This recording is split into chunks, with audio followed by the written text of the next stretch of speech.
Hi, you're here with Kasim Abdur Razak, the author of Black Child Run and Five Essential Principles for Healing Black Men and Raising Black Boys. And I'm excited to have the opportunity to talk specifically today about um, the legacy and the legacy of storytelling in the Black community. And so today, a big part of what I would like to kind of walk down the aisle with is the ideal of how storytelling is a big part of the oral tradition in African American culture.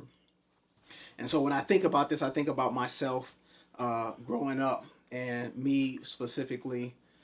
I have a father and grandparents who came from the deep South, and a mother who was raised here in St. Paul, but a grandmother and grandfather on that side who came from the East Coast as well as the Midwest of Minnesota. And storytelling was a big part of day to day life.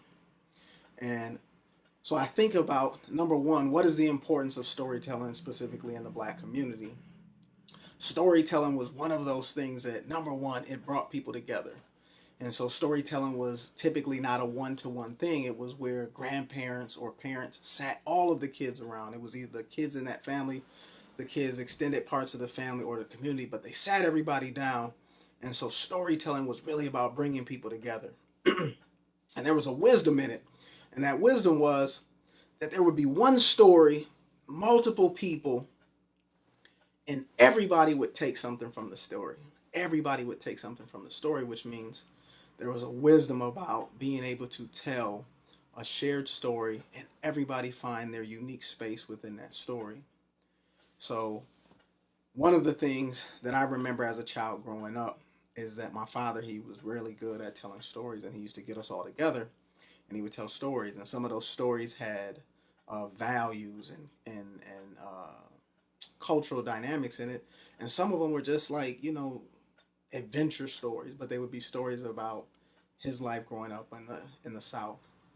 And so, in that vein, storytelling had kind of these unique ways of interacting with me as a child. And I was a kid who they identified as, like, I was a quiet kid. So I was actually a really great listener, and storytelling was one of my favorite times. It was my time to go on an adventure. And this was actually a preference to me because I got siblings who are 4 years older than me, 2 years older than me. And I remember my older sister, she loved to read. And I was not a big reader, but I loved story time. And so listening to stories was my way of getting my literacy, way of getting my value connection, way of getting my cultural dynamics. And so some of those stories that I remember as hearing as a child, they impacted the way I started to see the world around me. The second thing that is of value and connected to the culture of African American history as it relates to storytelling is that storytelling was a way to transmit the values of the culture. And so typically within every single story that was told, there was these values, and there were values about how to be a part of a family, how to be a part of your community, how to take your unique gifts and share those things out into the community. And so, storytelling in the Black community, a big part of it was about how do we transmit these values forward to the next generation. And again, this was transmitted through storytelling.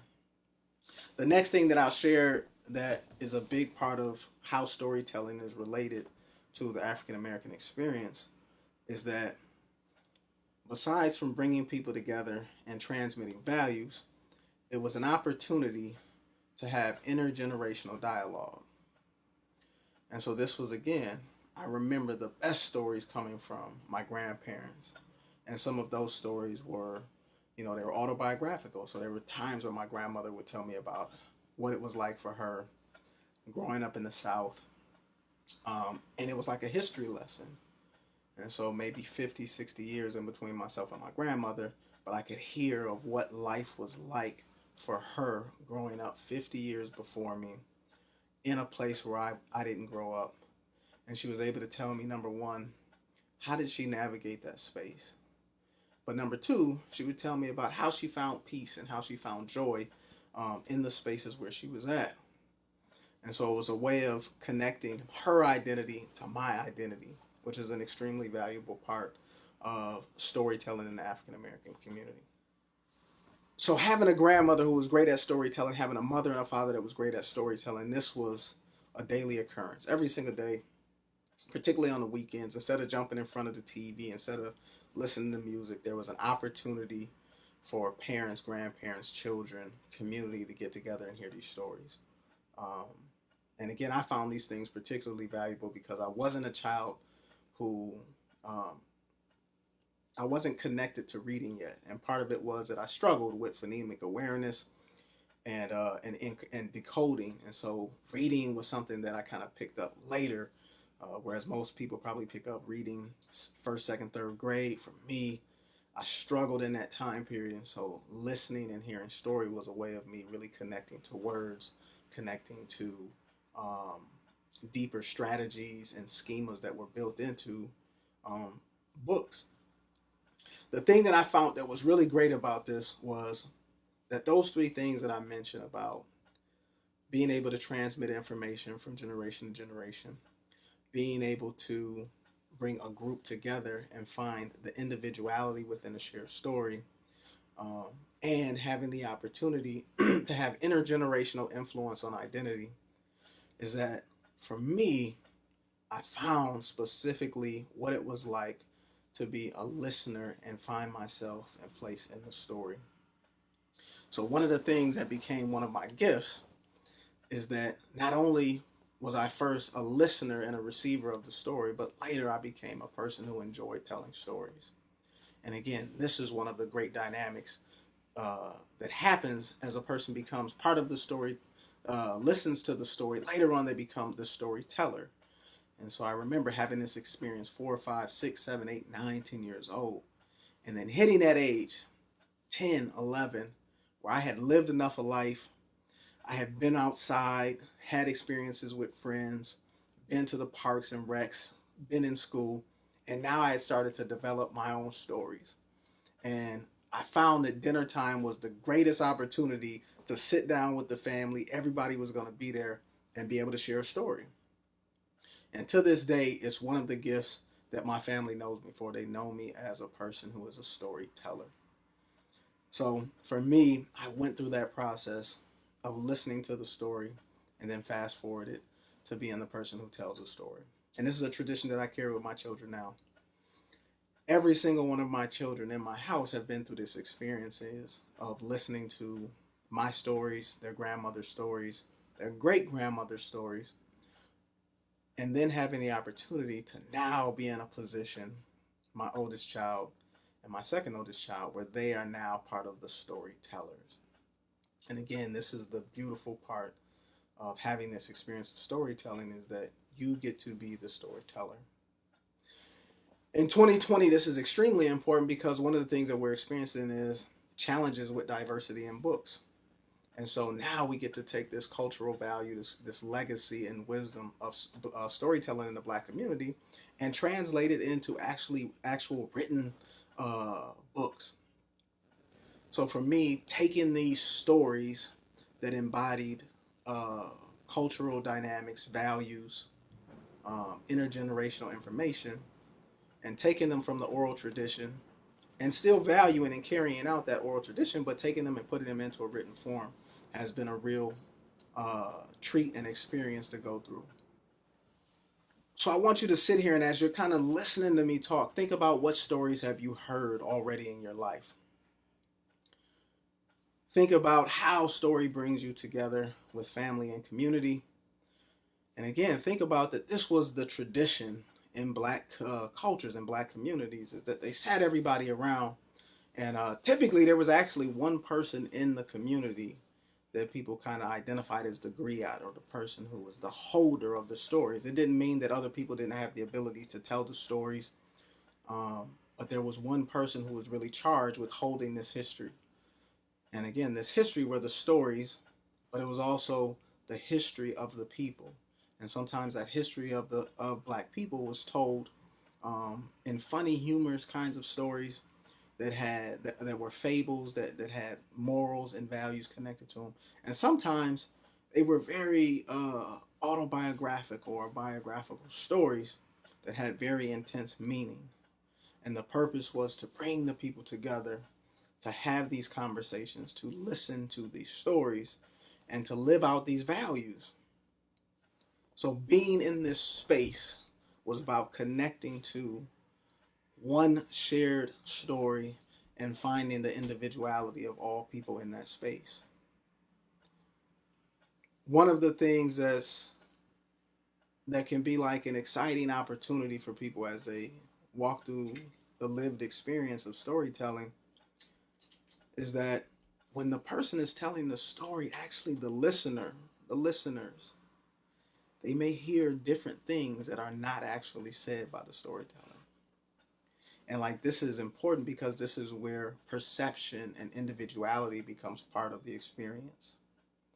So I remember again, like my father telling these stories, and he would be very animated in his description and the way he would tell the story.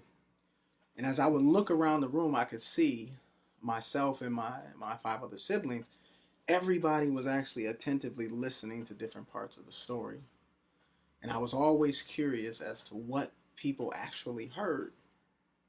And the only way to really kind of figure that out is like later on, when as kids we would sit down and we would think about the story and we would retell the story.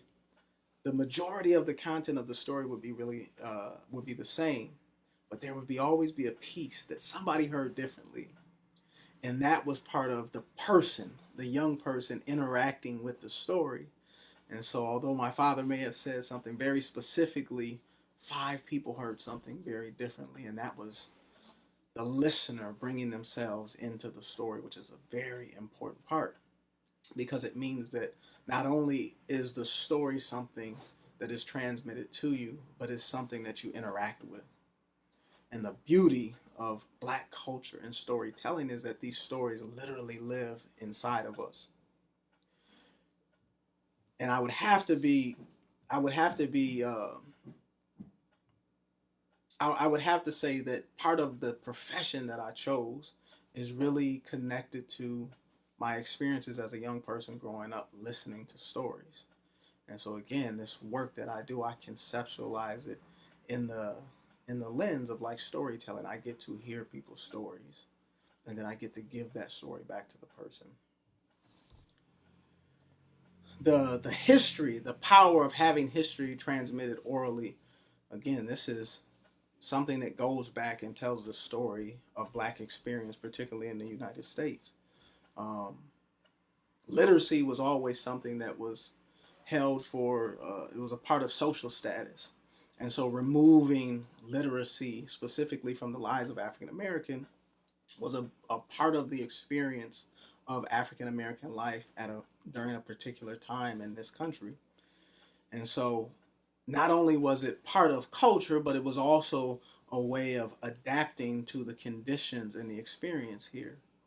And having that information transmitted orally, um, you can see that there's benefit because there's a way that it kind of develops or cultivates certain parts of the brain, certain parts of the mind.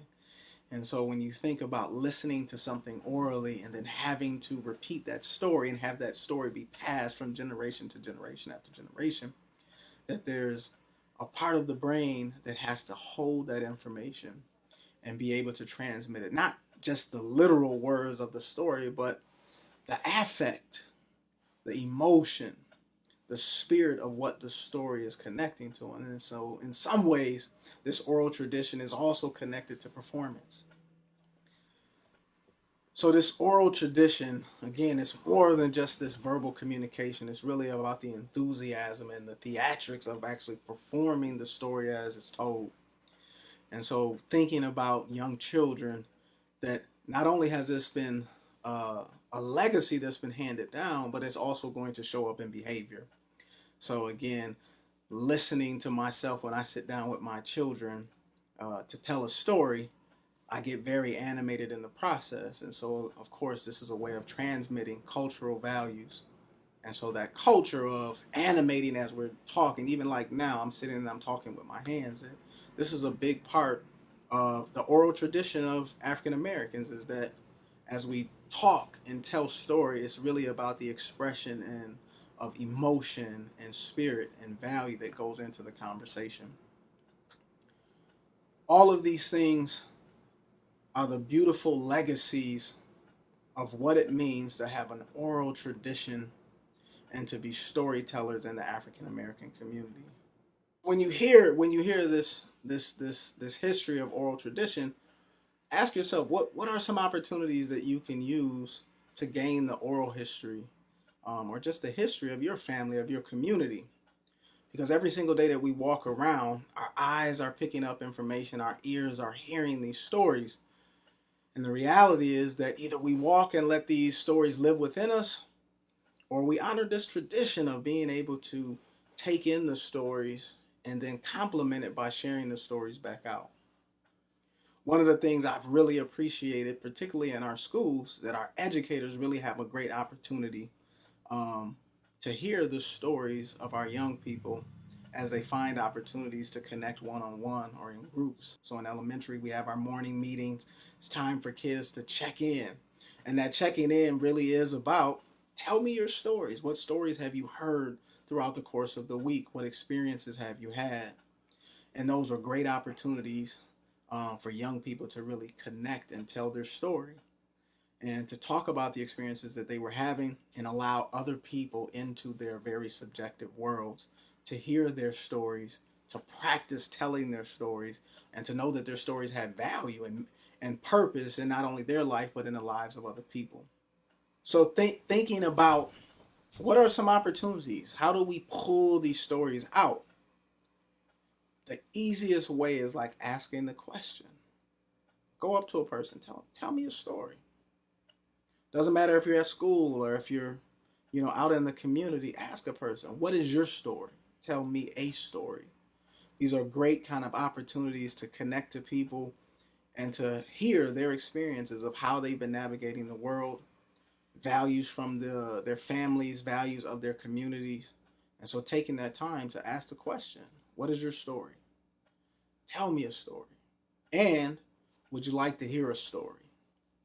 Because it's great to take in information and to be the listener of the story. But as we said, that this tradition is really about taking those stories and also giving stories back. And there's a beauty in knowing that every human being that is walking around possesses a story, multiple stories. Because every day that we get up, we're moving and interacting with people. And so take that time to connect to people, to hear their story, to embrace their humanity, and to communicate to them that your stories have purpose and meaning. One thing that I would offer to our young people is that, again, technology has really put us in a space where we're having a lot of screen time. Sometimes dinner is not something that is held by the entire family, and we still have these opportunities. If you are a young person in the community, I would take the time to sit down with your grandmother, sit down with your grandfather. And sometimes these are not maybe even your biological grandparents, but sitting down with older people, elders in the community, and asking them about their life, asking them about the experiences that they've been through growing up, and to take the time to actually listen and allow that story to be told. And then reciprocate. Tell them that you have a story that you want to share with them, so that not only are you hearing and taking in those stories, but that you're giving them the opportunity to offer them back what your experiences and your stories are. Thank you to Dakota County Library in Melsa for allowing me this opportunity to be here and share with all of you.